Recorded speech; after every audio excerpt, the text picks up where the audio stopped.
Next up, we're going to move to crypto. And to run this panel on crypto is Sarah Ainouz. She's the Chief Strategy Officer at U+. She is a former Novartis SVP for Global Digital Acceleration. She was previously Chief Innovation Officer at Teva Pharmaceuticals. She's had a tremendous journey and now is at U+. So please welcome Sarah. Sarah, come on up and introduce your panel.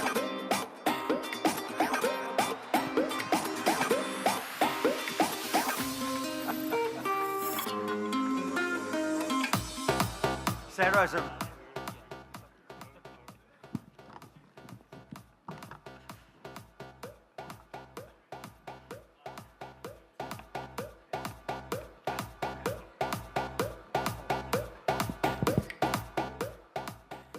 works. Hi, everybody. Good morning. Good morning. Good morning. So it's a pleasure to be here at this NASSCOM conference.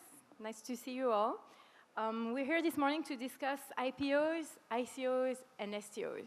And before we do, I want to do a little assessment. We'd like to understand who in the past has had dreams to do an IPO. Nobody? Seriously? Okay, who knows about IPOs? Okay, a lot of people. Who is familiar with ICOs? All right, okay. And who knows about STOs? A few here. Okay, so that's 3 people. That's concerning. So I want to ask Jeff to help me here. So Jeff is the father of Voice over IP. He's the reason why Facebook, WhatsApp, all of this allows you to communicate freely. He's also the vice chairman of Alchemist. And Jeff, people seem to be familiar with the IPOs, but obviously people are not yet aware of STOs. So if you were to give a definition to digital security and a security token, can you please help us with that? I will do that. I just wanted to just do a level set because I was here yesterday and I just wanted to say a few things. First of all, I believe that the idea, the words blockchain and Bitcoin, everyone here of blockchain and Bitcoin, yes? I promise you, though, that if you polled everyone individually, you'll confirm the reality that those 2 terms are the most overhyped, misunderstood technologies in the history of mankind. Yes? Right? So someone's done a really good job getting the word out, but we don't really understand the substance behind it. I'm going to be talking about something very specific, but it's based on a building block known as blockchain. The other thing I want to mention is that the change here that we're talking about with security, so STO is a security token. My friend, my dear friend, Steven Nerayoff, who's sitting next to me, he literally created the architecture that enabled the what are known as utility tokens, or the ICO craze. He created it with his founding work at Ethereum. And Steven and I have hypothesized that if you process what we're going to talk about today, we believe it's not $1 trillion opportunity, but $4 quadrillion opportunity. There's a massively large change in front of us that will affect the world, and everyone here has an opportunity. So $1 trillion, what's a trillion? We're talking quadrillion.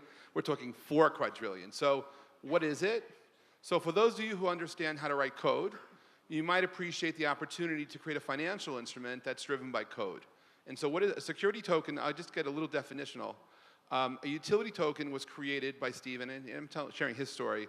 When they were doing Ethereum, that was back in the days of Kickstarter, Indiegogo, where people were selling products online ahead of the products being sold. So they created this, they went into the crowdfunding model and wanted to raise capital, except they didn't want to go to jail. And I say that, but right, you didn't go to jail. And so when they were trying to raise funds, they had to understand what the securities laws were in America or whatever country they were domiciling in. And they wanted to create something which was going to be not a security. And they created all these other rules associated with that they had to be building a blockchain company, that they had to have a product that was working, that was functioning at the time, or would function, and a lot of other rules about it. And it was very, very specific about not being a security. And then over the preceding years, so many companies came into the market that were good, and many took advantage of it, and we'll say evil, or at least they kind of like they were fraudulent. And so, but the concept, right? So sometimes it's the unintended consequences of what you do that creates great opportunities. So the unintentional consequence of pioneering utility tokens gave birth to security tokens. So Stephen had pioneering work and created the ICO for Ethereum, and then his work has been copy-pasted thousands of times around the world for everyone who's participated in that. Together, it's just, it should happen that Stephen and I worked on the first security token offering from T0. So we did the security token, the utility token offering up until that moment. Now, what is a security token? So first of all, it is an offering for raising capital. And the company you're raising capital for does not have to be a blockchain company. You don't have to even understand blockchain. But what we're talking about is the opportunity to be creatively dynamic, that you're able to create an instrument, a financial instrument. You could be giving equity. You could offer a piece of revenue. You could be absolutely creative to it, but it's programmable. We call those programmable securities or smart securities. In the end, what we're able to do is let a company take a publicly traded company that's rather large, and imagine if we took it private, then reissued a smart security that takes full advantage of the underlying ecosystem. Something where if it's a B2B company, you actually provide incentives for your customers to be your investors. If it's B2C, offer those consumers values why they should hold your token. And B2B2C, the same thing. So you can actually have a strategic advantage of your competition because you're able to empower your customers and your entire food chain to benefit from that. That's what the security token offers. How you get there is a dynamic which we're going to explain, but a security token really represents a stake in the sand as far as the future capital markets. And if you think about every company that's traded publicly, and this is one of Stephen's lines, so I'm stealing it from him, but if you were to look at the future, it's inevitable to us that at some moment in time, everybody who's trading with just equity will convert.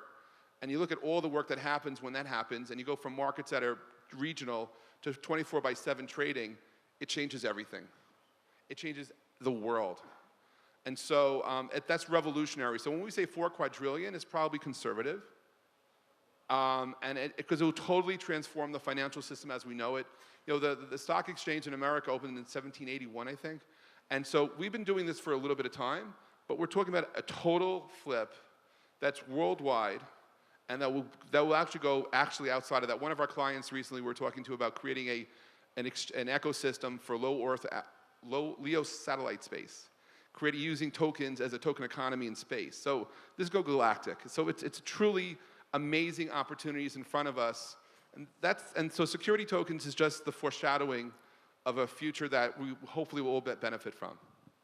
I hope that helped it. Yeah, Jeff, another question. Is this intended for any company? What are the conditions to apply for an STO? Any company with a dream. Anyone who's forward-thinking. Now, it helps to have revenue. It helps to be a company that's, so if utility tokens were sort of early-stage companies, we look for security tokens to be for later-stage companies that might do maybe a B round, C round, D round, or might even go public. Because those companies who go public effectively using a security token, they're going to be competitively edged way ahead of their competition, and they'll be able to have incentives in their ecosystem to flourish greatly while everyone else is trying to catch up. Thank you. Stephen, so Jeff refers to you as the architect of the ICO, and this is what you're famous for. What are the benefits for smaller companies, or actually any company, as Jeff said, to go for the STO funding mechanism? What's the benefit for them? So there's no better example actually than India, where you have a tremendous amount of talent, you have tremendous startups. I mean, I'm seeing it. We work with companies in India, but the capital markets here are not as big as capital markets in other places. Right? And right now, for a startup, just imagine a company a couple years old looking for growth capital, and Silicon Valley VCs are over in the United States, and Asian investors are over there. It's just not easy access to it, right? But with an STO, what you have is global democratization of capital and global access to this capital and global liquidity to this capital. So you can access investors all around the world, even if you're a small company. And so this is what's coming, right? So even if it could be literally as small as a store, but right now we're talking about high-tech companies, so you're accessing let's say, your B or C round, and you want a growth capital, or you're just starting out, and it doesn't really matter. The trading of these, now let's flip around for a second. let's go back to the exchanges. So here you have the National Stock Exchange, right? So how many people here own stocks? Right, okay. And bonds? Oh, amazing, okay. All right, so a security token is, a lot of people are confused in terms of like, what actually is that, right? And the stock, as we know it today, is certainly going to become a security token. And I'll talk about the exchanges, but they're all going to convert. But it's not only that. Why is this such a big revolution? Because it's also including things like bonds, commodities, derivatives. This building that is not trading right now, the brick and mortar of this building will be tokenized, which is the word we're using, because they're tokens that are trading rather than, let's say, shares or whatever else it is. We're going to be able to cause liquid capital out of totally liquid assets right now. So land, buildings, intellectual property. So if you're a tech company, you've got a big IP portfolio, can you monetize that IP portfolio? Yes, now you can. And there are actually solutions for specifically that, STOs for IP for tech companies, that's coming.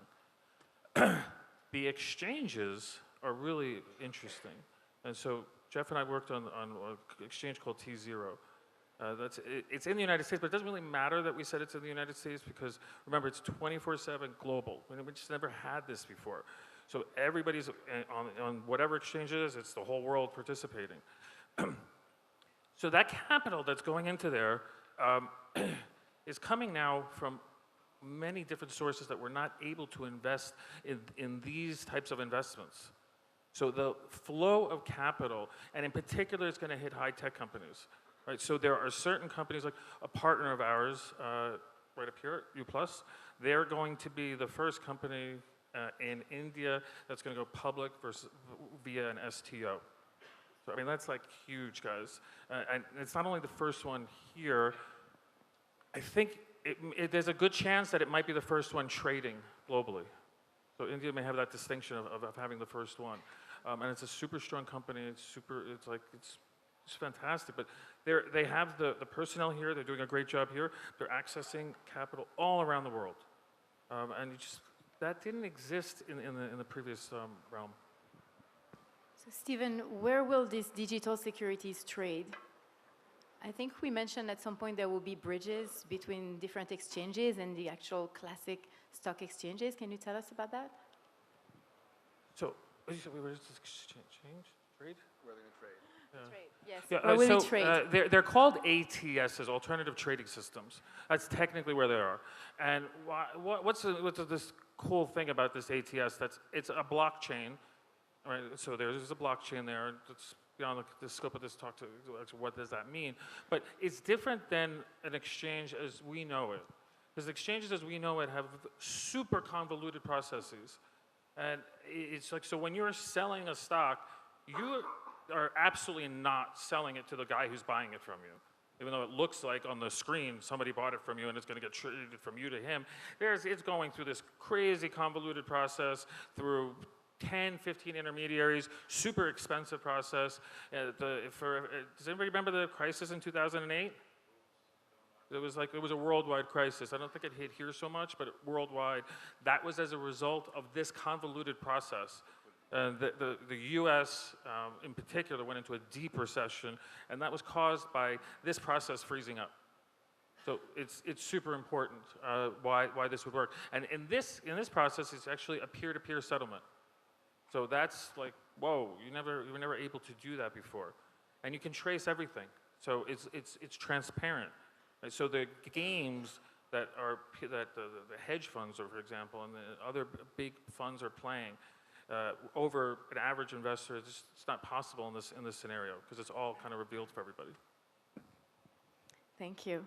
So I'd like to introduce Plamen. Plamen is the founder of Webit, which is one of the largest conferences in the world, with a massive impact, and he particularly gathers the highest number of policymakers in the world under one roof. So that's very important. He's recently been appointed advisor to the Liechtenstein crypto exchange. He's also the first digital ambassador of his country, Bulgaria, she's the third digital ambassador in the world, so it's a big deal. So, thank you. So, with this new security tokens being a form of regulated ICO, does that mean that we have a chance to have a new beautiful relationship between regulatory bodies and the crypto community? Thank you, Laurence, for this generous introduction. I believe I can answer this question through my other role as part of the European Commission Blockchain Observatory and Forum, which works with both the regulatory and with the market in finding and endorsing projects that build further value. And after Jeff and Stephen giving this profound understanding of where is the market now, I'll be happy to answer your question, but beforehand, let me give a very clear perception of why I got involved in the first place in this. Because we're all, and this is, I believe, a very good bridge to all of us here in this room and in this fantastic event, NASSCOM. I believe that the whole technology development that we see and advancement that we experience has not built anything beyond what we have already paid with, and this is our privacy. That's the only single exchange coin that and currency that we've paid all this amazing advancement. And if the previous speaker was not controversial enough for you, including announcing our wonderful moderator as a blonde white girl, who everybody wants to date with. I will continue with that, saying that we really need to change the state of the world where we are now in terms of taking every single piece of information and privacy we can and change it with another exchange coin, which could be only trust. And I'm a firm believer that blockchain and its emanation comes to replace this, because I don't want to see my kids prisoners of their own personal data. And saying that in order to achieve this, there must be a sustainable business models, right? Otherwise, everything is utopia. So that's why I'm a believer in this new financial instruments coming up in the market. And let's go back now to the STOs and to the security tokens. What they really do is they bring back the trust. Because to say at least, the current ICO markets are, let's say, a little bit dicey, right? Shady? Ricey, let's say. And the lack of accountability is because of the lack of regulation, right? It's very simple. I mean, if you're allowed to do whatever you want, you basically do whatever you want. And Stephen has created something truly amazing, and it's such an honor to have him here with us on that panel. But now the next step is even more amazing, because it really brings back the trust in the chain.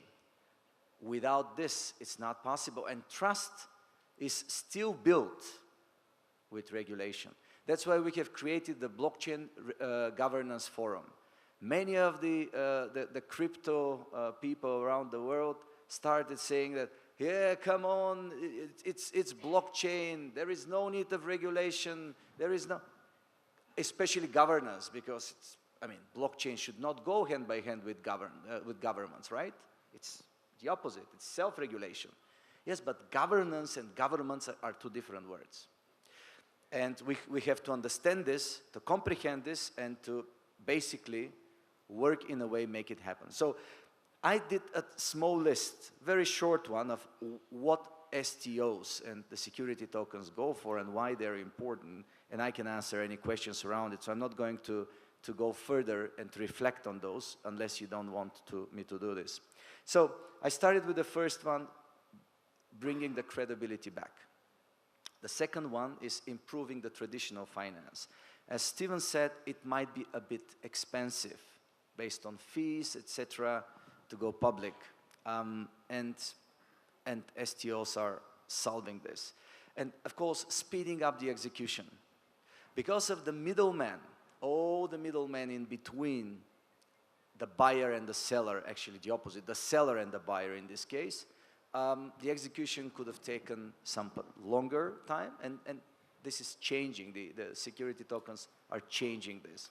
And as a result of removing the middleman, we also have speeding up of the issuance and, of course, the trade. And then we talk about the huge number of investors, which Stephen mentioned also. Everybody in the world. Now, if Chinese wants to trade in America, there are some boundaries, some challenges, obstacles on the way that prevent everybody to be there, right? Again, you have middlemen, etc. The same with Indians, the same with everybody else. The huge number of investors make the real democratization of the potential trajectory of growth of each and every company which goes that way, which is a great number 5. And then the reducing all fees, like lawyer services. I'm a believer that very soon most of the lawyer services will be completely removed by smart contracts, and that would make going public even easier. And then we have, of course, the lack of institution manipulation. Because of the lack of the middleman, bureaucracy, too many interests, etc., this could truly, again, back to this beautiful word, democratize the process. My list goes a little bit on and on, but I will stop here. And I will finish with one drawback, bottleneck, not drawback. The lack of middleman could basically build another challenge, because now the whole trust, but at the same time the whole responsibility is transferred to the both sides, the seller and the buyer. So the buyers take all the responsibility for their actions. And there is nobody in between that helps them understand some of them. That's something that the critics say might turn into not only a bottleneck, but a real challenge of further growth. But I'm a confirmed believer it's the opposite. And I'm a confirmed believer that as everything in this world, it comes with education, right? I don't expect that people in this room are uneducated morons who never try to understand what they're doing is all about, right? So it's the opposite. It's educated people committed to knowing more and more, and with the digital age we live in, it's an ongoing education. It never stops. So I'll stop here, though. Thank you, Plamen. So Jeff, Stephen, Plamen, for the three of you, I read this interesting number this morning that there's a drop of 65% IPO registration. And I also read this interesting number, which I agree with you, Jeff, is probably a low projection of 10 trillion market cap expected for 2020 for the STOs. So can we maybe push it a little bit, and can we say that STO is the end of IPO? Well, yeah, of course. I mean, you'd have to be an idiot to do an IPO. Because, think about it. You'd have to be an idiot, and maybe a very educated, Harvard-educated idiot, but an idiot because, if you don't want to take risks, why are you in business? And your shareholders will regretfully be your shareholders until they're not. See, we're talking about the future. So you look at 2021, look at 2030. Do you really think companies do not want to find ways to digitally enhance their ecosystem to create benefits, which will enable the entire supply chain to be part of it? So sure, go public, maybe offer you a dividend. Or maybe actually do an STO and find ways to creatively put your competition out of business. Because you're going to have the tools in your hands to empower everybody to make money with you, to be aligned as investors, co-investing with you, contributing to your success. So yes, I think you're an idiot if you're going to do an IPO. It doesn't mean that idiocracy doesn't happen. We know that. We know that we deal with a global idiocracy. But specifically in finance, STO, IPO, when NASDAQ goes and New York Stock Exchange goes to security tokens, and they're going to, we're talking about 3,800 companies switching over. It's going to not happen overnight. It's going to happen. You have London, you have Tokyo, everywhere around the world goes this way. then it'll be obvious. It's those people who are early in who take that risk to go into the future. Yes, there's a learning curve. In fact, the biggest competition here is ignorance. The biggest competition we have is the fact that we have to do market re-education throughout the entire capital markets ecosystem, through broker-dealers, through people issuing, through people who want to go public. It's an education process. But that said, idiocracy if you're going to do an IPO. Stephen? Yeah, so I mean, it's also, when you're trading, instead of looking at just a number of companies, it's going to be more like looking at, you know, an e-commerce site like Amazon. We have somebody here who knows quite a bit about Amazon India. There's going to be categories. And we're not even, right, today we think of what I mentioned earlier, stocks, bonds, whatever. But with the security token, Jeff was alluding to this, there's so much creativity that can go into that. We don't even know some of the categories. There's going to be new names for these instruments. We don't even know what they're going to be called right now. But they're all going to be in one place, trading in one time. Reinventing the future. Right. So that is like mind-boggling, because you never had different asset classes trading together. Right. So you're going to have all these, the combination of all these different investors in the same market. Right. So that's going to really explode a lot of the marketplaces. Well, it's a very nice question. Thank you for asking. Of course. I mean, why should it continue? I mean, people's history is full of inventions that actually make sure that the previous one disappears, right? That's how it goes. Otherwise, it's waste of time, money, and resources, which is not efficient.